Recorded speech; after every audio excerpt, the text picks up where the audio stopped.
হে প্রিয় দর্শক, কেমন আছেন? আশা করি ভালো আছেন। তো আপনাদের জন্যই ভিডিওগুলো করা, তো আপনাদের সাপোর্ট সবসময় দরকার। যাই হোক, আর কিছু না বলি, যদি সাপোর্ট করেন ভালো ভিডিও পাবেন, নিয়মিত ভিডিও পাবেন। চলুন, আমরা ত্রিকোণমিতির অঙ্ক করতেছি। তো সেই ধারা অনুযায়ী 9 নম্বর অঙ্ক আমরা আজকে সলভ করব।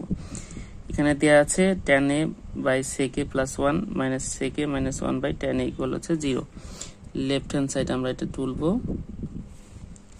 কি তুলবো, যে tan a sec a plus 1 minus sec a minus 1 tan a। ঠিক আছে, তো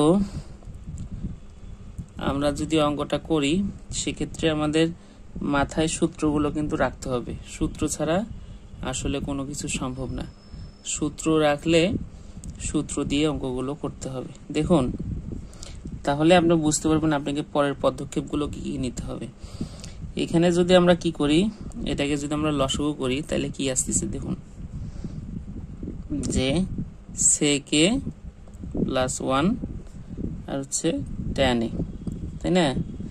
এটা লসাগু, এটা তাহলে এটা যদি ভাগ করি তাহলে এটা থাকে, তাহলে এখানে আসতেছে tan স্কয়ার a মাইনাস এটা দিয়ে এটা ভাগ করলে এটা থাকে, এটা দিয়ে এটা গুণ করলে কি থাকে, sec a plus 1 sec a minus 1। ঠিক আছে, তারপর দেখুন tan স্কয়ার a মাইনাস এটা কি square minus square a plus b a minus b হয়েছে, তাহলে স্কয়ার মাইনাস b স্কয়ার সূত্র, তাহলে হচ্ছে কি sec স্কয়ার a মাইনাস 1। ঠিক আছে, আর এখানে আসতেছে হচ্ছে sec a plus 1 into tan a। ঠিক আছে, তো ওই তো বলেছিলাম যে আপনার সূত্র প্রয়োজন, সূত্র ছাড়া আপনি অঙ্ক করতে পারবেন না। তো এখানে সূত্রটা কি দেখুন, sec square a minus tan square a equal হচ্ছে 1। তাহলে আমরা এখান থেকে যদি এরকম করি যে sec স্কয়ার a এটাকে যদি বসে নিয়ে মাইনাস 1 ইকুয়াল কি, এটাকে বসে গেলে tan হবে tan স্কয়ার a। এটা যদি আমরা নিয়ে আসি তাহলে দেখুন এটা সমান কি আসতেছে, এটা, তার মানে এখানে দেখুন তো এটার সাথে এটা মেলে কিনা, মেলে, তাই না? অবশ্যই মিলবে। তো এইটার সাথে এটা মিলে, তাহলে আমরা এটা লিখতে পারবো, তাহলে হচ্ছে tan স্কয়ার a আর sec স্কয়ার a প্লাস 1 আর এখানে ইন্টু tan a। তাহলে এই দুইটা দেখুন তো কাটা যায় কিনা, এটা হচ্ছে প্লাস tan স্কয়ার, এটা মাইনাস tan স্কয়ার, এই দুটো যদি কাটি তাহলে কি হয় 0।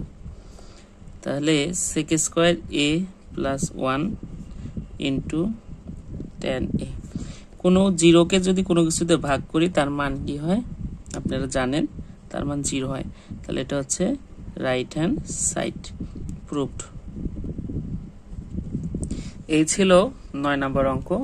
অঙ্কগুলো খুব ইজি যদি আপনি সূত্রগুলো পারেন। আর আরেকটা কথা, আপনারা যদি হচ্ছে সূত্রগুলো না দেখে থাকেন অবশ্যই আমার ভিডিওটি দেখবেন। আমার প্রথম ভিডিও ত্রিকোণমিতির সূত্র আলোচনা করা আছে। আর আশা করব যারা নতুন অবশ্যই চ্যানেলে ভিডিওগুলো দেখবেন, সাবস্ক্রাইব করে পাশে থাকবেন। আর যারা পুরাতন অবশ্যই চ্যানেলটি ভিডিওগুলো নিয়মিত দেখবেন। যদি আপনারা যদি সাপোর্ট করেন তবে ইউটিউব ভিডিওগুলো অন্যদের কাছে সাজেস্ট করবে। এই ছিল, সবার জন্য শুভকামনা।